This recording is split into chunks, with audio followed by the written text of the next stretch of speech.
Hello dear students, welcome in ASC starter. Dear students, इस video में मैं आपको क्लास 9 का डीओई के द्वारा जो पेपर इशू किया गया ना, ये प्रैक्टिस पेपर है, इसको समझा रहा हूँ। बिल्कुल सेम पैटर्न आपका जो फाइनल टर्म का एग्ज़ाम है ना, वैसे ही रहने वाला है।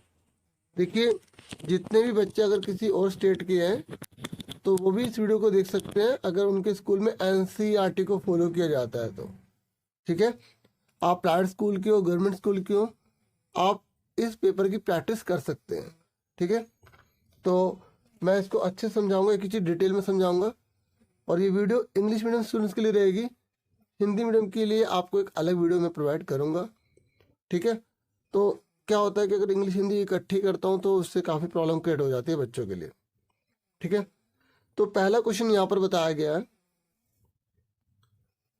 The product of any two irrational number is. देखो, मैं ना थोड़ा कंसेप्ट भी समझाऊंगा। तो ये कह रहा है कि अगर दो इरेशनल नंबर का प्रोडक्ट किया जाए तो इनमें से क्या आएगा। देखो, आपको पता होना चाहिए, इरेशनल नंबर वो होते हैं जो नॉन टर्मिनेटिंग और नॉन रिकरिंग होते हैं। ठीक है, तो इरेशनल को अगर हम इरेशनल से मल्टीप्लाई करेंगे तो आपको पता है आंसर क्या आएगा। आपको ये पता होना चाहिए कि इरेशनल को इरेशनल से मल्टीप्लाई करने पर रेशनल और इरेशनल दोनों आ सकता है। ठीक है, तो इसलिए इसका आंसर क्या आएगा, समटाइम्स रेशनल समटाइम्स इरेशनल। इसका आंसर डी आ गया। ठीक है, एग्जाम्पल देखो, √3 इरेशनल है, हमने √3 इरेशनल ले लिया तो 3 बन गया। ठीक है, आपने √3 इरेशनल लिया, आपने 2√3 लिया तो 2 का 2, √3 एक 3 बन गया, 6, तो इरेशनल बन गया। अगर आपने √3 लिया, आपने 2√3 लिया या 2√5 ले लिया मान लो, तो 2 5 3 15। देखो, रूट की रूट पे मल्टीप्लाई हो जाती है। तो डियर, ये क्या हो गया, इरेशनल। ये क्या बन गया, रेशनल। ये क्या बन गया, रेशनल। तो इरेशनल को इरेशनल से मल्टीप्लाई करने पर रेशनल भी आ सकता है और इरेशनल भी आ सकता है। ठीक है, तो इसलिए इसका आंसर क्या आ गया, डी। क्लियर हो गया। अब नेक्स्ट देखो, ये कह रहा था perimeter of A triangle is 60 centimetre. तो हम बना लेते हैं पहले। ये कह रहा है एक ट्राइंगल है, इसका जो पैरीमीटर, पैरीमीटर मतलब होता है ये बाउंड्री, इस बाउंड्री का टोटल जो है हमें दे रखा है 60 सेंटीमीटर। ये कह रहा है अगर इसकी साइड्स की रेशियो 1:3:2 है, मतलब ये जो साइड्स है ना इसकी 1:3:2 में है। ठीक है, तो ये कह रहा है सबसे छोटी साइड बताओ। देखो, जब भी हमें रेशियो में दे रखा हो तो हम इसको कुछ मान लेते हैं, जैसे कांस्टेंट जैसे दे रखे ना, तो हमने इसके आगे कोई ना कोई वेरिएबल ले लिया। जैसे यहाँ पर 1 है ना, तो हमने मान लिया ये है 1, तो ए बी, तो इसको ए मान लिया, तो ये आ गया 1, इसके आगे लगा लिया के। ऐसे ये दूसरा है बी, तो इसको हमने बी सी ले लिया, तो ये बी ले लिया, क्या हो गया 3K। और ये तीसरा ए सी। एग्जाम में आपको करके नहीं दिखाना, एग्जाम में तो आप सीधा आंसर बताएंगे ना, मैं आपको कंसेप्ट बता रहा हूँ। ठीक है, क्योंकि अगर ये लॉन्ग में आ गया तो आप कैसे करेंगे। ये आ गया। अब क्वेश्चन में क्या बोला है, क्वेश्चन में बोला पैरीमीटर। पैरीमीटर मतलब इस तीनों साइड की बाउंड्री का टोटल। अगर यहाँ पे लिखा होता सेमी पैरीमीटर तो पैरीमीटर के आधा। ठीक है, तो यहाँ पर जब पैरीमीटर दे रखा है तो जो चीज दे रखी होती है उसी का फॉर्मूला लगाते हैं। तो पैरीमीटर का फॉर्मूला क्या होता है, पूरी की पूरी बाउंड्री, यानी कि A B C, A plus B plus C, इन तीनों का टोटल कितना दे रखा है हमें, 60 दे रखा है, 60 लिख दिया। ए कितना है 1K, बी कितना है 3K, सी कितना है 2K, इज इक्वल टू 60। तो 3 2 5 1 6, तो K कितना आ गया 60/6, कितना आ गया 10। यानी कि जो रेशियो बन रही है ना, अगर हम 10 से मल्टीप्लाई करें तो एक इंडिपेंडेंट साइड बन जाएगी। यानी कि यहाँ 1 है ना, तो 1 की K में मल्टीप्लाई करी, यानी कि अगर मुझे A निकालना है तो 1 की K में मल्टीप्लाई करूंगा। यहाँ पे कोई साइन नहीं तो मल्टीप्लाई माना जाता है, तो 1 × 10 कितना आ गया 10। ठीक है, तो ये हमारा ये 10 आ गया। अब हमें बोला था सबसे छोटी साइड बताओ, तो हमें पता 1 है तो यही आ गई 10, लेकिन मैं आपको पूरा बताता हूँ। अगर हमें b निकालना होगा तो कैसे निकालेंगे, 3 को k से मल्टीप्लाई कर देंगे यानी कि 30, और अगर हमें c निकालना है तो 2 को k से मल्टीप्लाई कर देंगे यानी कि 20। तो हमारा ये 10 आ गया, ये 30 आ गया, 20 आ गया। अब चेक करो कि पूरा बाउंड्री का टोटल 60 आ रहा है। देखो 60 आ रहा है, 30, 10, 40 और 20, 60। ठीक है, इसने पूछा क्या था, सबसे छोटी साइड क्या होगी, तो 1 यानी कि 10 यानी कि आंसर क्या आ गया हमारा C। क्लियर हो गया आपको, C आंसर आ गया इसका। ठीक है, अगर मैं आपको बताता कि यहाँ पर लिखा होता सेमी पैरामीटर, तो फिर इसको पैरामीटर निकालने के लिए 60 का डबल 120 कर देते। हमेशा यहाँ पर जो तीनों साइड होती है ना टोटल, ये पैरामीटर के बराबर होता है। अगर एग्जाम में सेमी पैरामीटर आएगा तो पैरामीटर निकालने के लिए डबल कर देंगे। ठीक है, और यहाँ पर तो हमें पहले से पैरामीटर दे रखा था, तो फिर हमने डबल नहीं करना, ना सिंगल करना, ना आधा करना, कुछ नहीं करना। ठीक है, तो 60 है तो 60 लिख देना। जब भी रेशियो वाला क्वेश्चन आए तो इस तरीके से आपको करना है। क्लियर हो गया आपको। अब हम बढ़ेंगे नेक्स्ट क्वेश्चन की तरफ। एक बात और बता दूं, जब एग्जाम में आप पेपर करेंगे ना, तो पेपर में आप यहाँ पर क्वेश्चन नंबर 1 का डी है आंसर, ये पूरी स्टेटमेंट लिख देंगे यहाँ पर। ठीक है, और आप चाहे तो सॉल्व करके दिखा सकते हैं। सेकंड लिखा आपका सी आंसर है, तो आप इस तरीके से लिख देंगे। अब क्वेश्चन नंबर 3 देखो, पर मैं आपको एक एक कंसेप्ट समझा रहा हूँ। ठीक है, क्वेश्चन नंबर 3 में बोला है कि ये जो है ना इसका सॉल्यूशन है, तो के की वैल्यू निकालो। बहुत आसान है डियर, पहले वाले को एक्स दूसरे वाले को वाई बोलते हैं। तो एक्स हमें 2 दे रखा है, वाई हमें 0 दे रखा है। ठीक है, पहले वाले को एक्स दूसरे वाले को वाई बोलते हैं। अब ये इक्वेशन उतार लो, 2x + 3y = k। तो 2 लिखा, x की जगह क्या लिखेंगे 2, 3 y की जगह क्या लिखेंगे 0, 2 2 जा 4, 3 की 0 मल्टीप्लाई करी 0, 4 की 0 से ऐड करा तो 4 आ गया। ये आ गया आंसर। समझ में आ गया आपको। ठीक है, देख लो, पुट करना आना चाहिए। एक्स की जगह एक्स की वैल्यू रखनी है, वाई की जगह वाई की वैल्यू रखनी है। हमारा आंसर डी आ गया। क्लियर हो गया आपको। तो उसके बाद नेक्स्ट क्वेश्चन है हमारा 4th। ये ऐसे ही हो जाएगा। देखो ये कह रहा है BC एक डायमीटर है, ये एक डायमीटर है पूरा। अभी कह रहा है BAO 60 डिग्री का है। BAO ये जो है ना ये हमें 60 डिग्री का दे रखा है, ये वाला एंगल पूरा।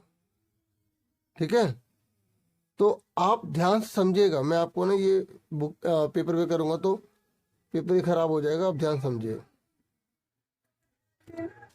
देखो हमें ना इसमें बोला है BC डायमीटर है, तो BC डायमीटर है।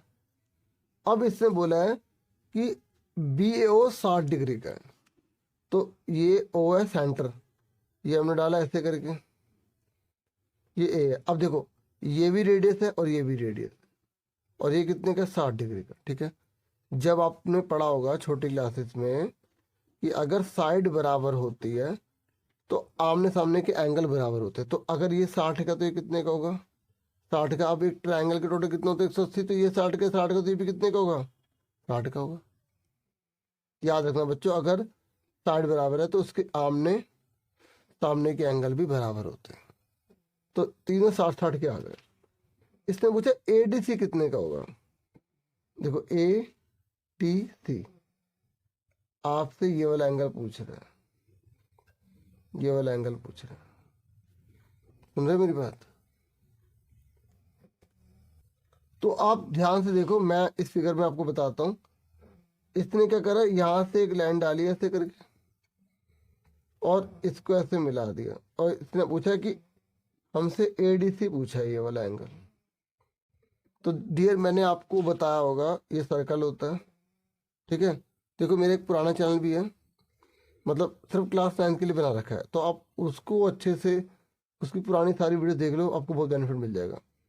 देखो ये है ना, ये मैंने आपको बताया होगा, ये लाइन है,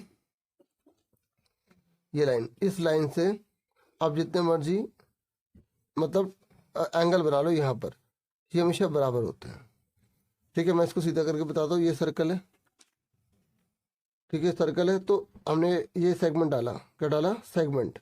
तो इस सेगमेंट से जितने भी एंगल बनेंगे ये वाले सब बराबर होंगे, जितने भी बनाओगे सब बराबर होंगे, ये सर्कमफ्रेंस पे टच करना चाहिए, ठीक है। सुन रहे मेरी बात? तो अब आप ध्यान से देखो, ध्यान से, ये डॉट डॉट डालो ऐसे करके, डाला।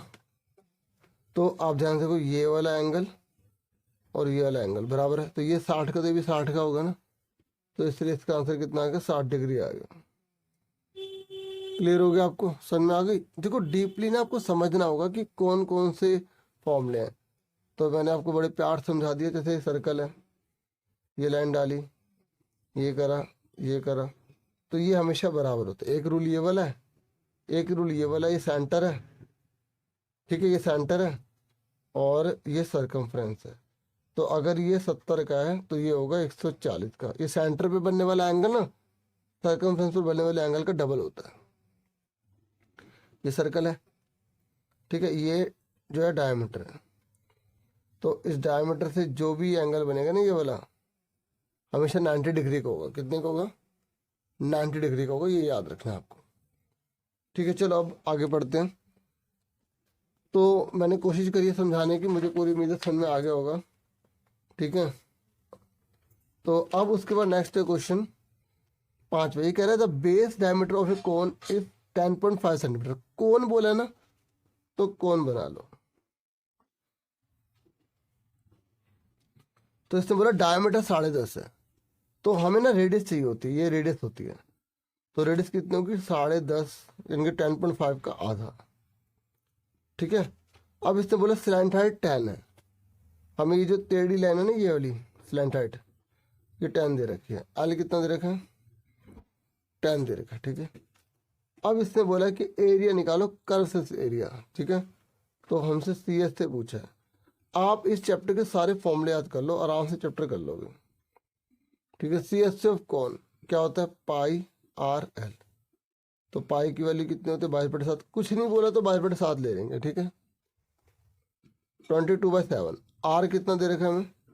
10.5 अपॉन में 2। एल कितना है? 10। तो पॉइंट हट गया नीचे, 0 आ गए, ठीक है। मैं बिल्कुल आराम से करा रहा हूँ ताकि बच्चा आराम से समझ सके। तो 0 से 0 कट गई, 7 से काटो, 7 एकम 7, 7 1 7 और 3 कैरी कर देंगे, 10 5 35। फिर 2 से इसे कैंसिल कर देंगे, 2 1 2 1 2, तो 11 × 15। तो 15 को 15, 15 को 16, 165 सेंटीमीटर, ठीक है।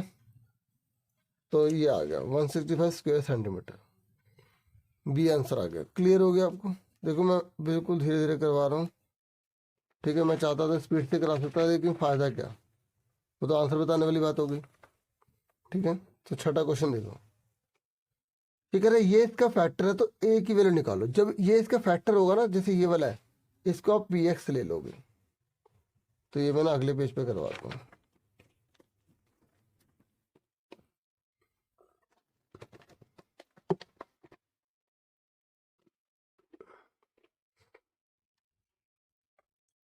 देखिए ध्यान से, तो ये जो बड़ी चीज होती है ना, इसको हम PX बोलते हैं। तो x³ - 2AX² + 16, ठीक है। तो ये वाले को हम GX बोलते हैं, x + 2। तो इसको हम 0 के बराबर ले लेंगे, तो प्लस का 2 क्या होगा? माइनस का 2 आ गया, ठीक है। अब इसको इसमें पुट कर देंगे, जहाँ x है ना, जहाँ जहाँ x है ना वहां पर आपको क्या पुट कर देना? -2 पुट कर देना। अब -2 की पावर 3 है, तो इसको 3 बार मल्टीप्लाई कर लो। माइनस माइनस कट के 2 2 जा 4 2 जा 8, ठीक है। अब इसको 2 बार लिख लो। अब ध्यान से देखो, ये माइनस है माइनस है, ये दोनों कट गए, एक बचा, लिख दिया 2 2 जा 4 2 जा 8, ए लग दिया 16 का 16, ठीक है। तो देखो ये ग्रुप बनते हैं 1 2 3, 1 2 3। अब देखो 16 में से 8 गए 8। अब यहाँ पे बराबर में क्या डाल देंगे, 0 डाल देंगे। अब माइनस का 8 है, जाके क्या हो जाएगा, प्लस का 8 है, तो ए इक्वल टू कितना आ गया 8, ये मल्टीप्लाई वाला डिवाइड हो गया, 8/8 1 आ गया। देखो सबसे पहले हमने क्या करा, सबसे पहले हमने इसको पी एक्स इसको जी एक्स लिखा, ठीक है। उसके बाद हमने प्लस का 2 जाके माइनस का हो गया, अगर ये माइनस का होता तो प्लस का हो जाता, तो हमने ये लिखा, फिर हमने सीधा पुट कर दिया, ये हमारा आंसर आ गया, ठीक है। क्लियर हो गया। तो ए इक्वल टू 1 आ गया, ये हमारा आंसर आ गया। अब ये कह रहे हैं if the ratio of the radius of two sphere is 1:4 then the ratio of their volume will be. देखो ये कह रहा है अगर रेडियस की रेशियो इतने तो वॉल्यूम की कितनी होगी। जब रेशियो दे रखा है ना तो इसके आगे कोई ना कोई वेरिएबल मान लो, ठीक है। तो देखो R1 रेशियो R2, 1 रेशियो कितना दे रखा है हमें 4 दे रखा है, ठीक है। क्लियर हो गया। तो R1 कितना आ गया, जो R1 है ना, मैंने क्या कहा जब रेशियो दे रखा हो तो उसको अलग मान लेते, 1K लिख लिया, और 4 को क्या मान लिया 4K लिख लिया। अब x भी मान सकते हो, ठीक है। अब इसने बोला क्या है, जो बोला उसी को लिखो। रेशियो किसकी निकालनी है, यहाँ बोला है, इसने बोला रेशियो निकालो दोनों के वॉल्यूम की, तो रेशियो किसकी निकाली, volume of sphere 1 volume of sphere 2। तो स्फीयर के वॉल्यूम का फॉर्मूला क्या होता है, 4/3 पाई r क्यूब, 4/3 पाई r क्यूब, या 1 डाल देंगे 2 डाल देंगे। अच्छा 1 2 क्यों डाला, क्योंकि 2 है अलग अलग। अब ये दोनों कट गए, ठीक है, कट गए ना। मैं तभी तो कह रहा हूँ फॉर्मूले याद होंगे ना, आप आराम से कर लोगे। थोड़ा टाइम दीजिए अपने आप को। R1 कितना है 1K 1, और देखो मल्टीप्लाई लगा रहा हूँ ये बीच में, और R2 कितना है 4K, तो 3 बार लिख लो। और देखो के कट गए, ठीक है। तो बच्चा क्या, ऊपर 1 1 1 जा 1 होता है, नीचे 4 4 जा 16 16 4 जा 64, तो 1:64 आ गया, ठीक है। इस तरीके से कोई भी क्वेश्चन अगर आ जाए आपको कंसेप्ट पता होना चाहिए, अगर आप अच्छा स्कोर करना चाहते हैं तो। अब ये नेक्स्ट क्वेश्चन है, ठीक है, चैप्टर 6 से ये। तो अगर ऐसे वाले कोई क्वेश्चन आते हैं ना, आपको सबसे पहले पता होना चाहिए कौन कौन से फॉर्मूले हैं। एक तो ये फॉर्मूला है, ये जेड बराबर होता है अल्टरनेट इंटीरियर एंगल बोलते हैं इसे, अल्टरनेट इंटीरियर एंगल, ठीक है। क्या बोलते हैं, अंत एकांतर कोण, ये बराबर होते हैं। और कौन सा होता है, ये इसका टोटल 180 होता है, इसे बोलते हैं एडजेसेंट एंगल या इंटीरियर एंगल, ठीक है। मैं सिर्फ बता रहा हूँ, ये लाइन के ऊपर है, लाइन के ऊपर इसे बोलते हैं करस्पॉन्डिंग एंगल, करस्पॉन्डिंग एंगल, क्या बोलते हैं, संगत कोण। ये इक्वल होते हैं, जैसे ये इक्वल होते हैं, ये टोटल होता है 180, ये इक्वल होते हैं। ऐसे इसका टोटल 180 होता है, इसे बोलते हैं लीनियर पेयर, हिंदी में बोलते हैं इसको रैखिक युग्म, ठीक है।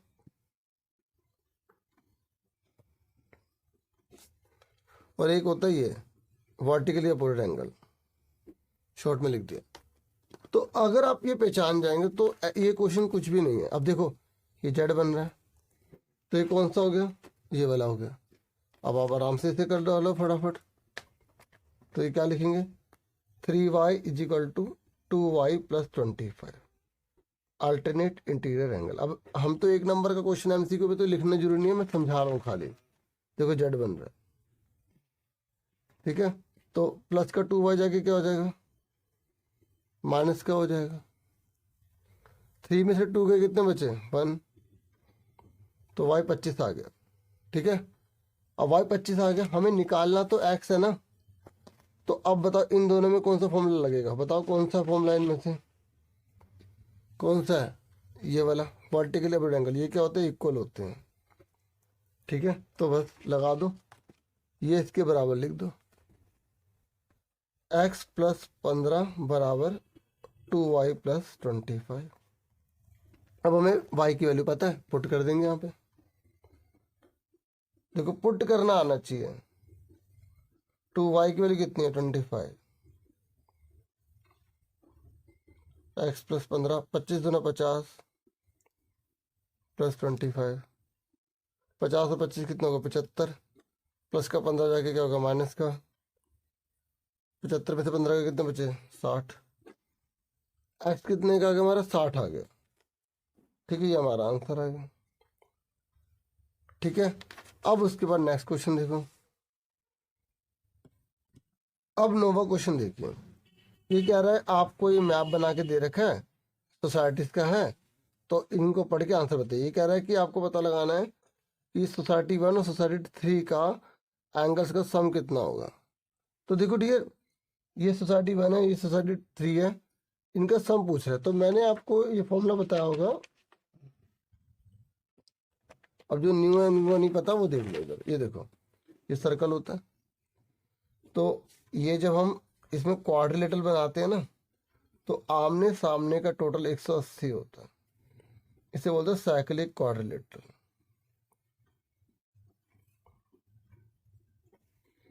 क्या बोलते हैं? चक्रीय चतुर्भुज। क्लियर हो गया? तो वही यहाँ पर देखो, सोसाइटी 1 और सोसाइटी 3 बोल दिया, तो इसका और इसका टोटल क्या होगा? 180 होगा। साइक्लिक है, इसलिए इसका आंसर क्या आएगा? सी। ये तो करना ही नहीं था सॉल्व, जिसको रूल पता है वो बता देगा। अभी कह रहा है कि अगर ट्राइंगुलर बोर्ड जो है वो 6, 8 और 10 का है, ठीक है, तो अगर कोई ट्राइंगुलर बोर्ड है 6, 8, 10 का, तो उसकी कॉस्ट पेंटिंग 9 पैसे आती है। तो बताओ कितने रुपए लगेंगे टोटल? देखो अब इसमें ये इससे जुड़ा हुआ नहीं है, अलग क्वेश्चन है, अलग क्वेश्चन है। 6, 8, 10। तो देखो वैसे तो मैं इसको सीधा भी आंसर निकाल सकता हूँ, क्योंकि 6, 8, 10 होता है तो वो हमेशा राइट ट्रायंगल बनता है। ठीक है, बाकी कोई बात नहीं, अगर हमें नहीं पता होगा एग्जाम में तो हमें थोड़ी को बताने आएगा। 6, 8, 10 ये हो गया।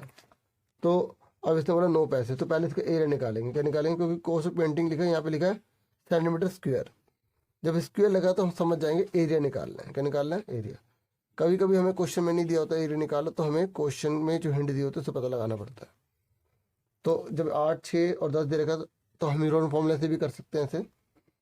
तो ए कितना है? 6, बी कितना है? 8, सी कितना है? 10। आप 1/2 बेस इंटू हाइट से कर सकते हैं, अगर आपको पता है कि ये जो है राइट एंगल ट्राइंगल है तो। नहीं तो कोई बात नहीं, इससे करिए। ए बी सी पता है, तो सबसे पहले क्या निकालना पड़ता है? आधा पेरीमीटर। जितना पेरीमीटर दे रखा हो तो उसका आधा कर दो। पेरीमीटर कितना दे रखा है? 6 + 8 + 10, तो 8 से 14, 10, 24। तो पेरीमीटर का आधा कितना होगा? 12। याद रखना पेरीमीटर का आधा होता है ये। ठीक है, अब एस माइनस ए निकाल लो। एस कितना है? आधा पेरीमीटर 12 है। आधे पेरीमीटर में 60 घटाओ पहली वाली, और आधे पेरीमीटर में से दूसरी 60 घटाओ।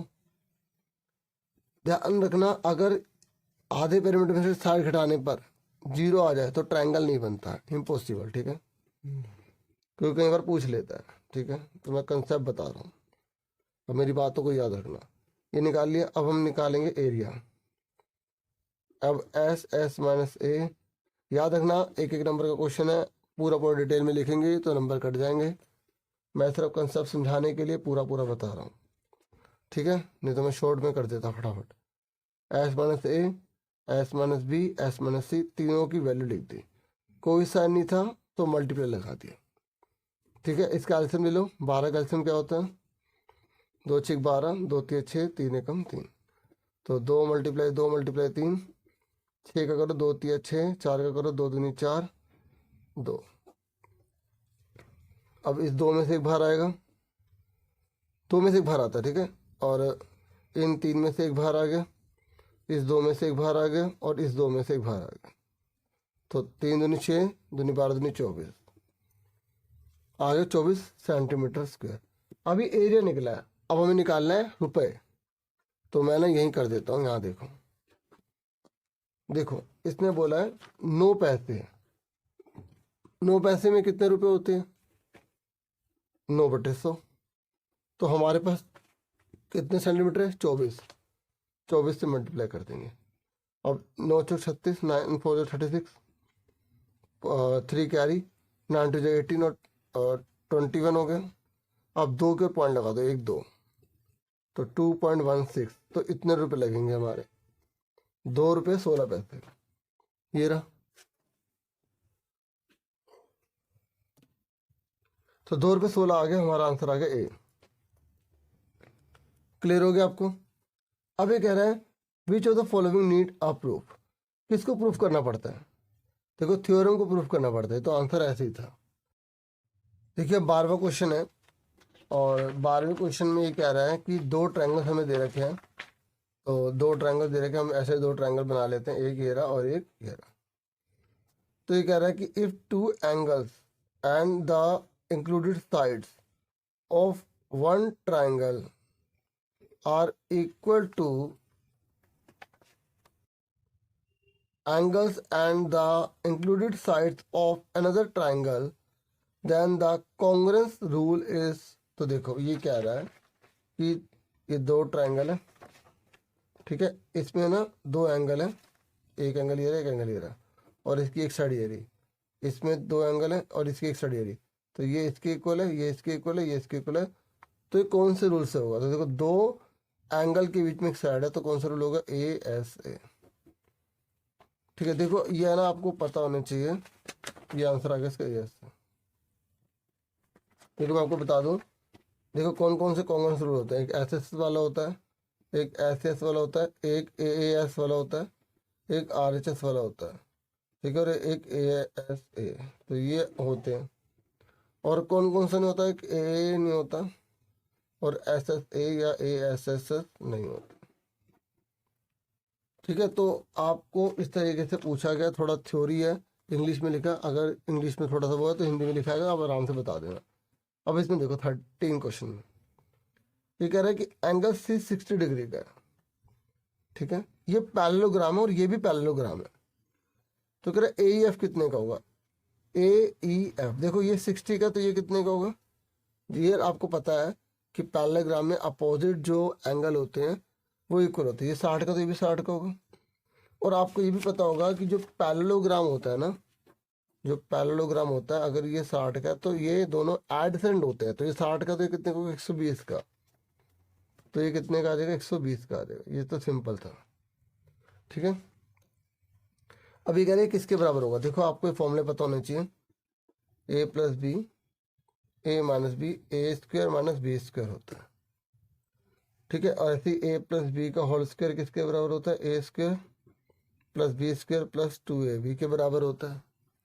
ऐसे A - B का होल स्क्वायर किसके बराबर होता है? A² + B² - 2AB के।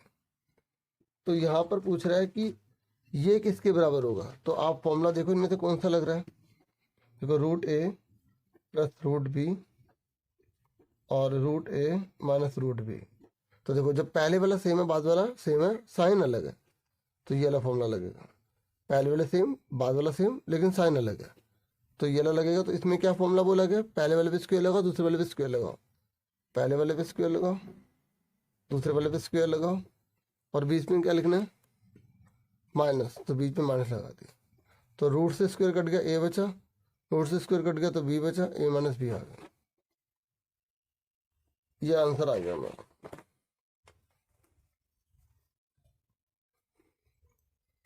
ठीक है। उसके बाद 15 क्वेश्चन देखो।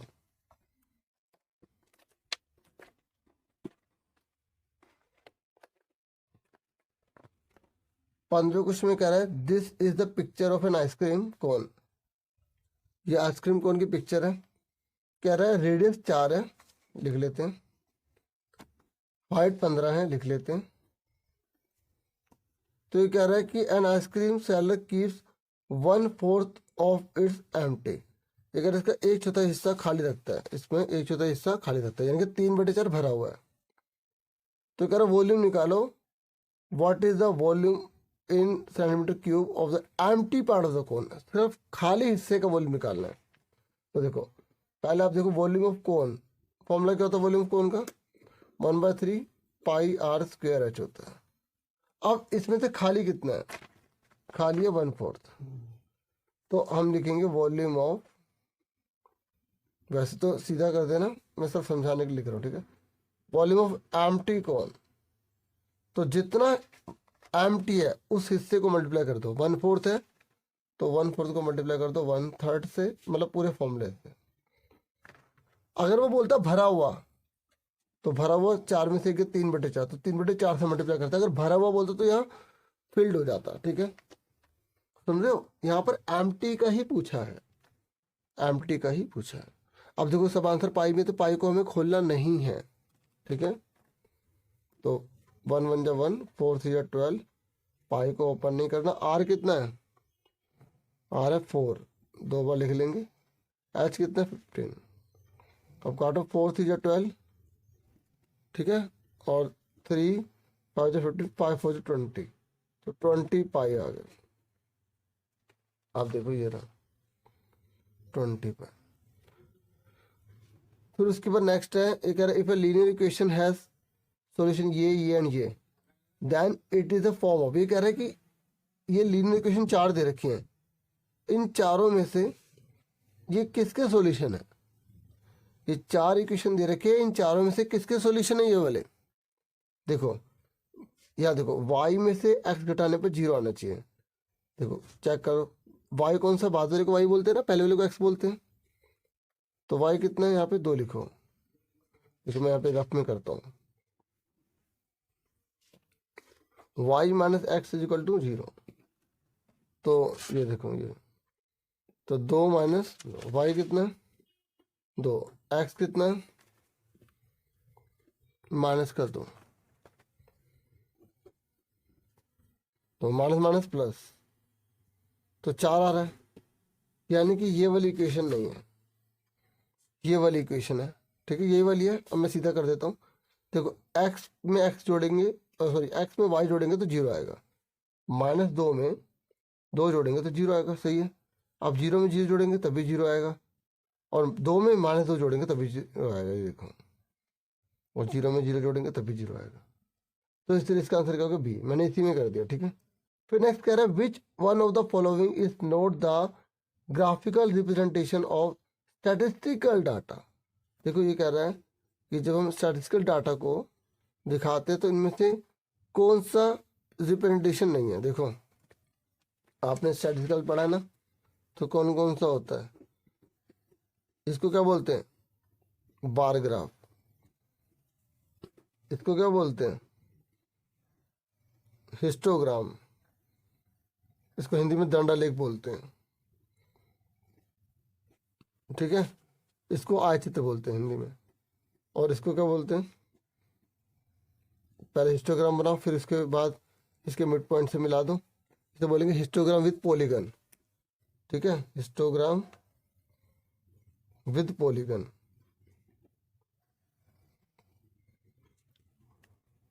फिर ये क्या है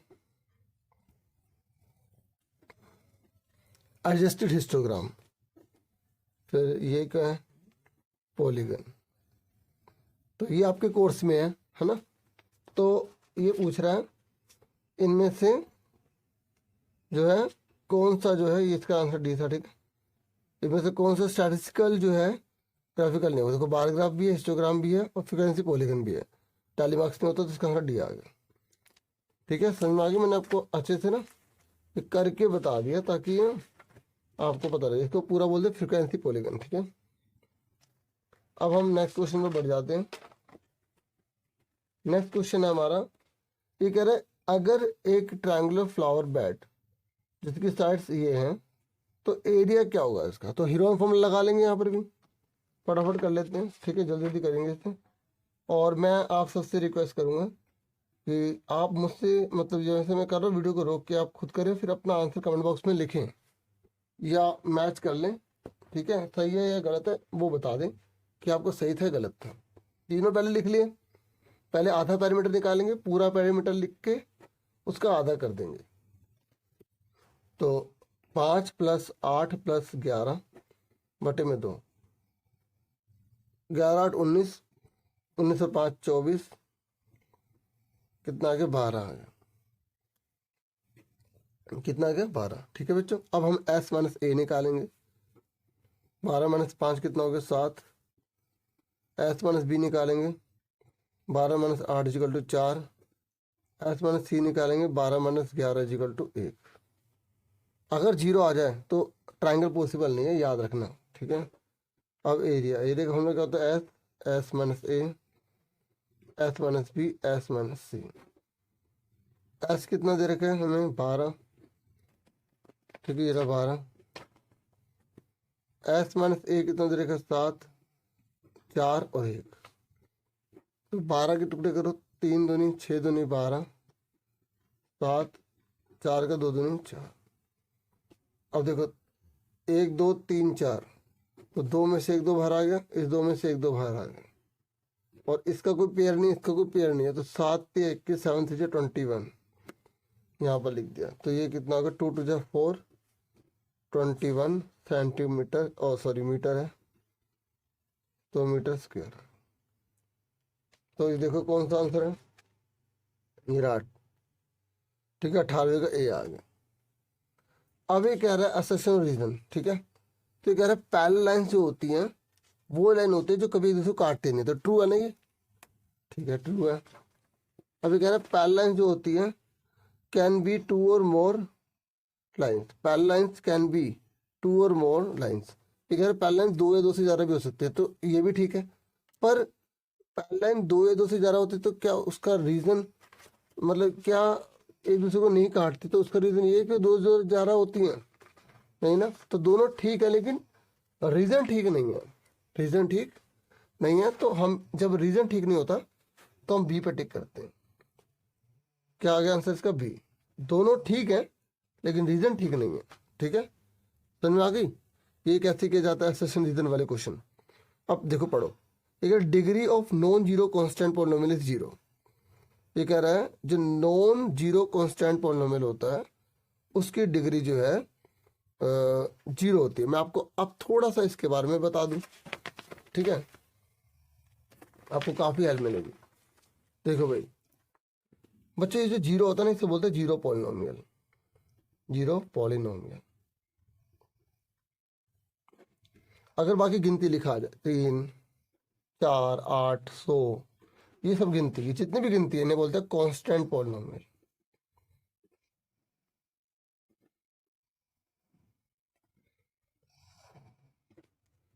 ठीक है, अब डिग्री की बात हो रही है तो इसकी डिग्री की तो बात करते नहीं हम। ठीक है, तो ये कह रहा इनकी जो डिग्री होती है तो इनकी डिग्री कितनी होती है। देखो जैसे 3 है ना, तो अगर डिग्री हम तो बताते हैं उसके साथ कोई वेरिएबल हो। अब इनके साथ वेरिएबल तो नहीं है, तो हम इसके साथ वेरिएबल लगाएंगे तो उसके ऊपर जीरो लगाना पड़ता है, ताकि किसी की और जीरो होते है तो उसकी वैल्यू 1 हो जाती है। ये बहुत डीपली है, कुछ बच्चे समझ पाएंगे। ठीक है, अगर सब समझ जाएंगे तो और अच्छी बात है। तो डिग्री जो है ना इसकी जीरो, जो कॉन्स्टेंट पॉलिनोमियल होती है उसकी डिग्री जीरो होती है। तो यहाँ पर इतना डीपली बोला गया था, ये क्या degree of non zero constant, non zero मतलब जीरो को छोड़ के, जीरो को छोड़ के जो बाकी बचे नंबर उसकी डिग्री कह रहा है उसकी डिग्री जो है वो जीरो होती है। तो सही बात लिखी है इसमें। ठीक है बच्चों, ये एक होता है जीरो पॉलिनोमियल, एक होता है कॉन्स्टेंट पॉलिनोमियल। बाकी तो आपको पता है कि 1 वेरिएबल वाले, ठीक है, 2 वेरिएबल वाले, ठीक है, या क्वाड्रेटिक हो गए, क्यूबिक हो गए, ये इस तरीके से होते हैं। ठीक है, तो ये ट्रू है। ये कह रहा है पॉलिनोमियल हैविंग 2 टर्म्स, ये कह रहा है जिसमें 2 टर्म्स होते हैं उसे हम बायनोमियल कहते हैं। अब मैं आपको बताता हूँ, देखो अगर अकेला जना होता है, जैसे अकेला एक्स है तो इसे हम बोलेंगे मोनोमियल। अगर अकेला जना है तो उसे हम मोनोमियल बोलेंगे। अगर वो 2 जने हैं तो उसे हम बायोनोमियल बोलेंगे। अच्छा, मोनोमियल में फर्क नहीं पड़ता कि पावर या डिग्री कितनी भी, जैसे एक्स ये भी हो सकती है, ये भी मोनोमियल है। 100 लिखा ये भी मोनोमियल है। वाई के ऊपर हमने 1000 लिख दी, ये भी मोनोमियल है। बायोनोमियल मतलब 2 जने होने चाहिए। जैसे एक के ऊपर पावर 20 है, एक के ऊपर 30 है या 200 है, कोई फर्क नहीं पड़ता, 2 जने होने चाहिए। तो दोनों ठीक है लेकिन रीजन नहीं है, तो इसका आंसर भी क्या होगा बी होगा। तो डियर ये आज फर्स्ट पार्ट मैंने करवाया है, कैसा लगा कमेंट करके बताइएगा और वीडियो को लाइक जरूर कर दीजिएगा। फिर मैं आपके लिए सेकंड पार्ट भी लेकर आऊँगा जल्दी। Thank you for watching and listening carefully. Take your study students.